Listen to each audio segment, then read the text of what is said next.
wabarakatuh. Waalaikumsalam. Bismillahirrahmanirrahim.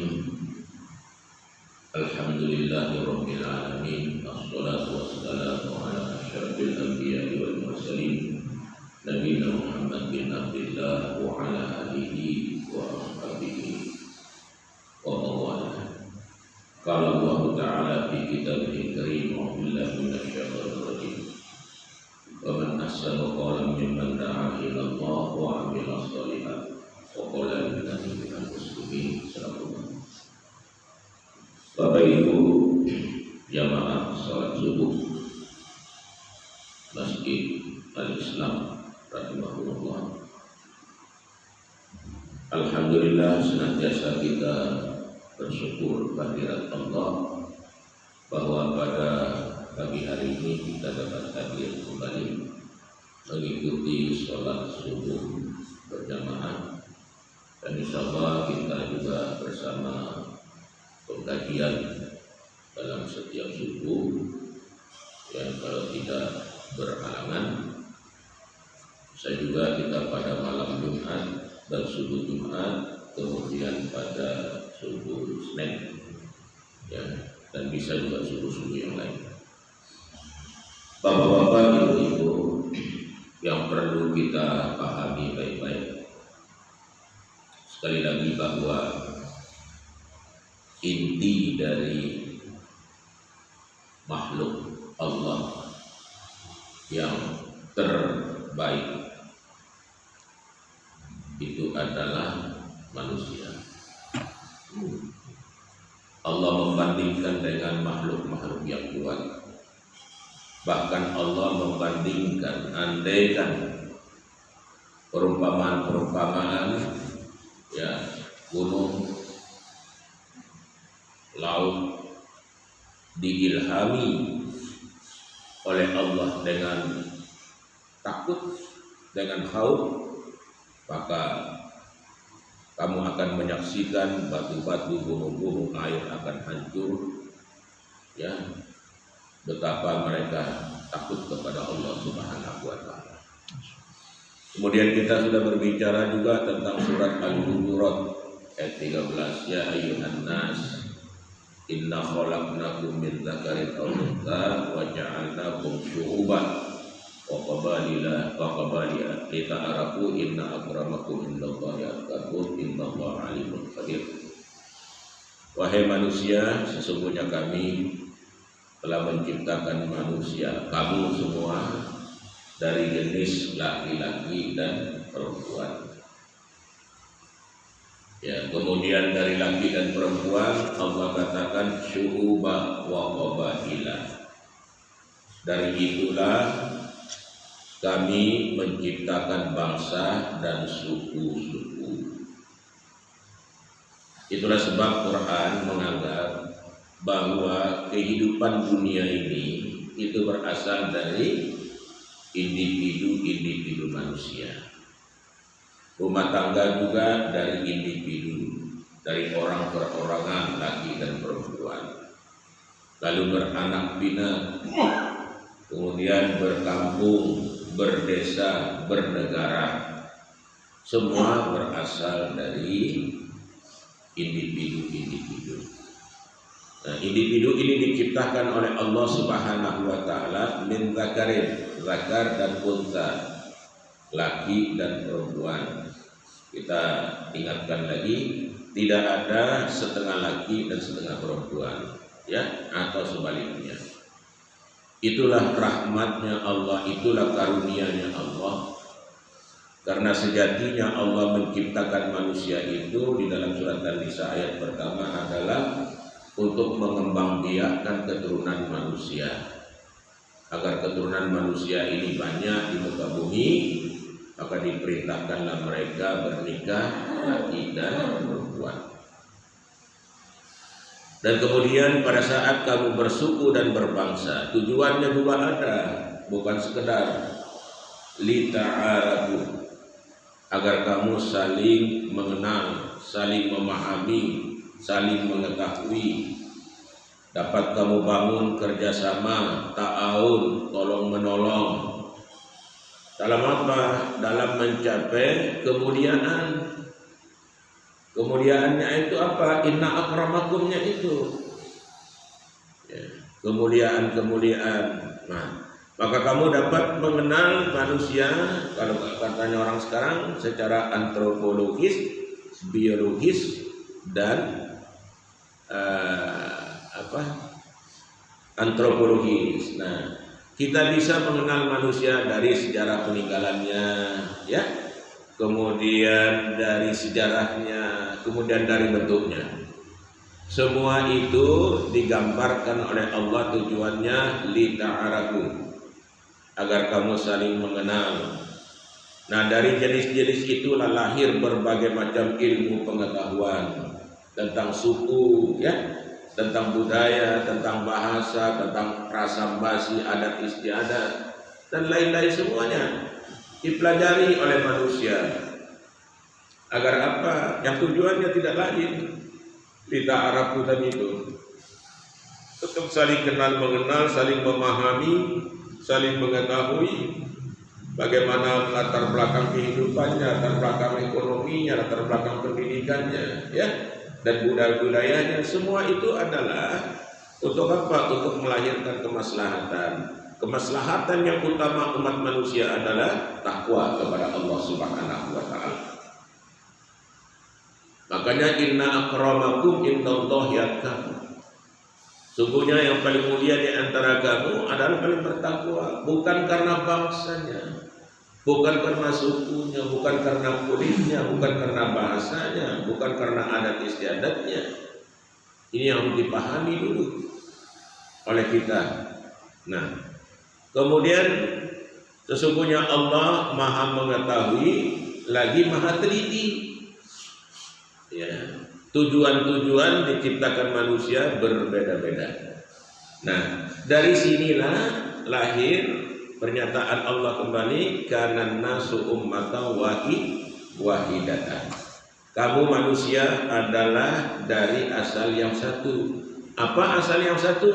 Nah, ini hadisnya kita baca sekarang ini, Pak, ya. Kita akan baca hadisnya. Dalam hadis Sahih Bukhari Muslim disebutkan Allah, ya, innallaha azza wa jalla khalaqa adama min qabadatin qabada'aha min jami'il ard faja'a banu adama ala qadril ardi ja'a minhum al abyadu wal ahmaru wal aswadu wa baina dzalik was sahlu wal hasnu wal khabisu wat thayyibu. Nah, sesungguhnya Allah Subhanahu wa taala telah menciptakan manusia ini dari segumpal tanah. Coba. Qabadatin min qabdatil ard. Jadi segumpal tanah dalam kurung dari seluruh penjuru bumi. Nah, tafsir kedua mengatakan segumpal tanah dari seluruh penjuru bumi Arafah. Ya. Maka ada ulama mengatakan orang berhaji itu sebenarnya orang pulang kampung. Dia menziarahi asal kejadian bapaknya, neneknya, bahkan dirinya. Dari penjuru bumi Arafah itu dia wukuf di sana. Karena wukuf ini hakikatnya kita berhenti sebentar lalu bertafakkur, beristighfar dan berdoa. Merenungkan tentang kejadian kita sendiri, tentang kejadian alam semesta, tentang keagungan dan kebesaran Allah. Lalu kita menyadari betapa kecilnya kita, betapa dhaifnya kita, betapa jahilnya kita, kadang-kadang betapa kufurnya kita di hadapan Allah. Lalu kita bersyukur, berzikir, bersyukur, berdoa, mohon ampun kepada Allah. Nah, Allah Subhanahu wa taala menciptakan kita.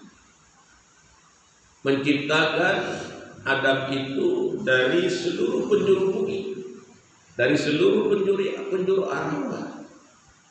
Makanya kita ini dari sifat tanah, watak tanah akan membentuk karakter manusia. Semakin panas suatu negeri, semakin karakternya agak kasar. Ya. Semakin lembut, semakin dingin, biasa wataknya ya kalem-kalem saja, tapi bersemangat, berinovatif. Nah, ini hal-hal yang barangkali kita pahami. Ini tujuan yang Allah menciptakan itu. Ya.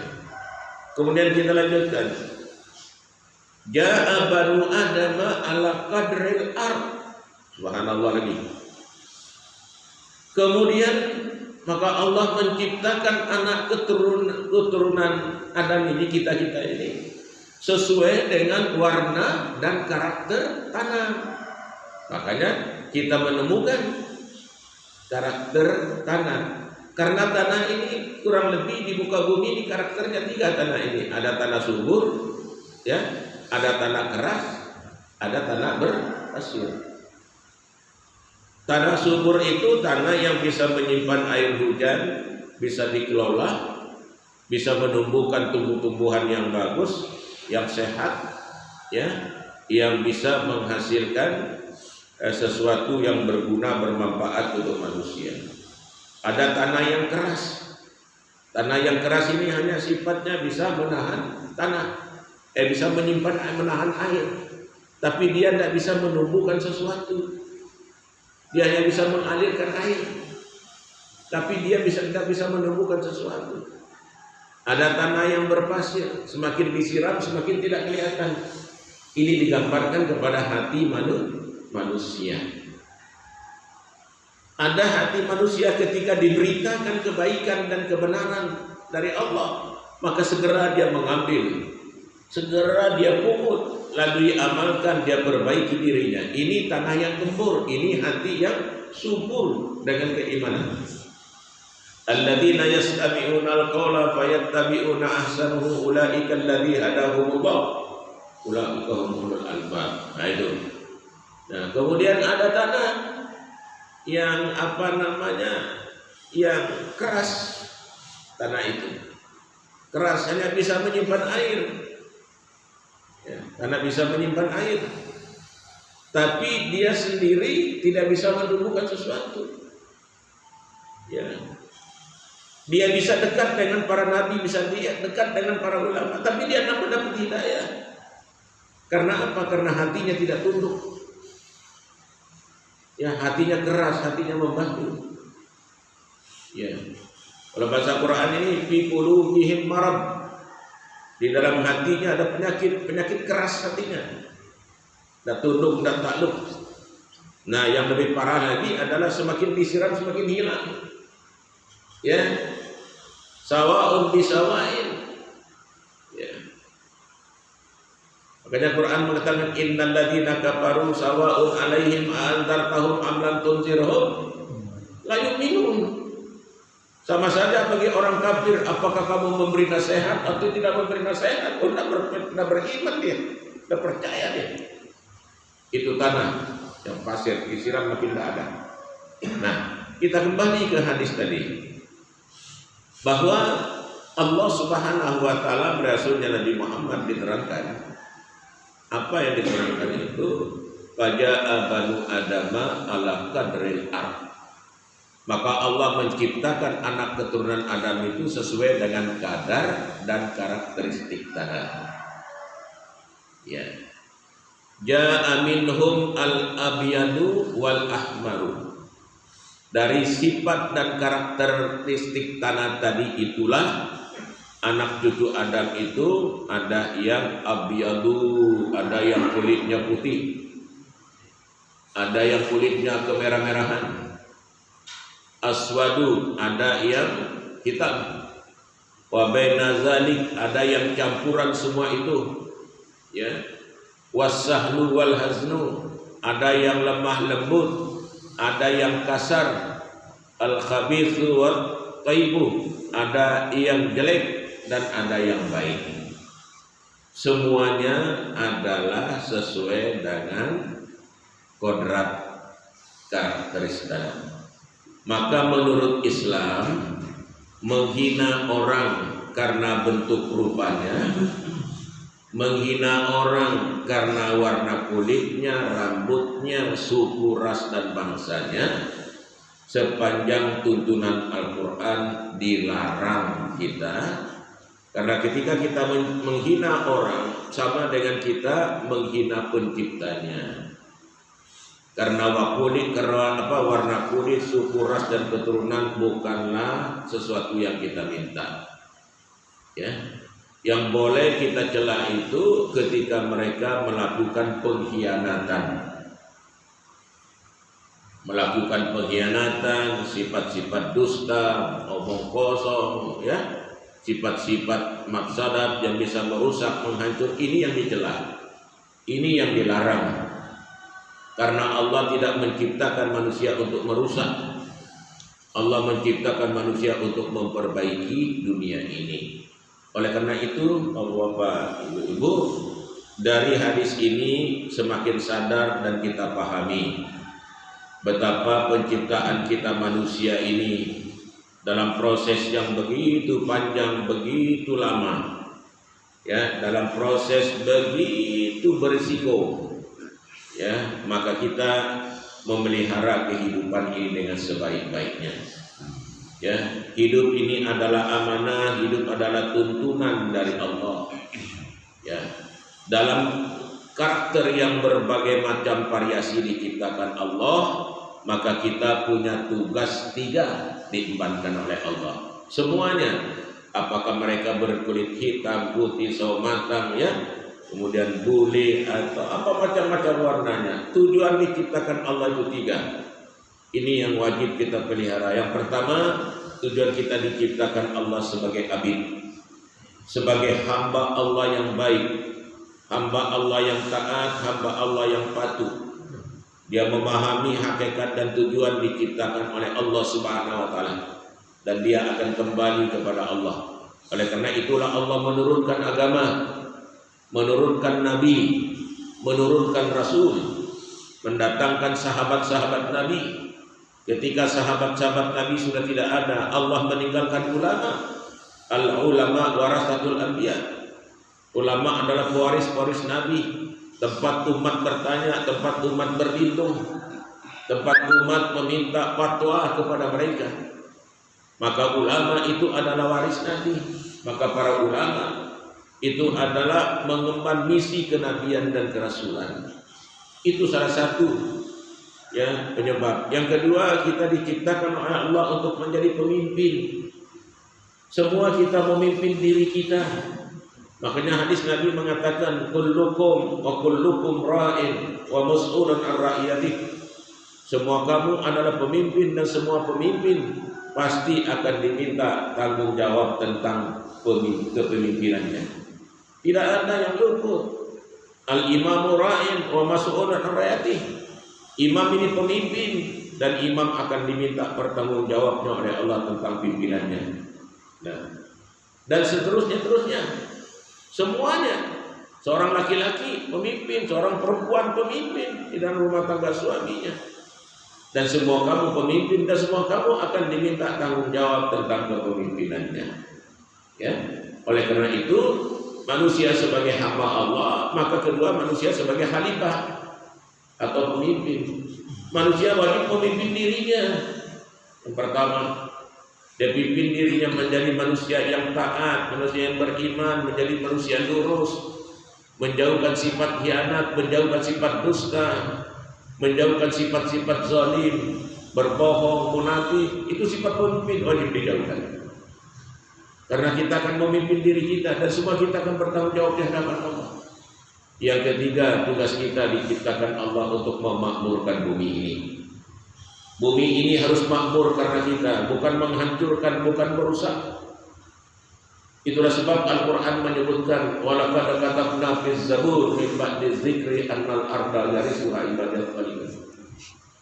Telah tertulis di dalam Zabur, Taurat, Injil dan Quran bahwa Allah ini mewarisi bumi kepada hamba yang saleh. Hamba yang saleh, hamba yang beriman kepada Allah. Hamba yang memilih pengetahuan agama yang bagus, pengetahuan duniawi yang bagus, sehingga dia pantas menjadi hamba yang saleh dalam mengurus dunia ini.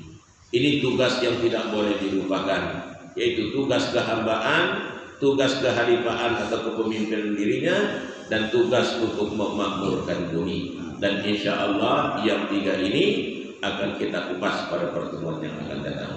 Semoga Allah merahmati kita semua. Billahi taufiq wal hidayah. Assalamualaikum warahmatullahi wabarakatuh.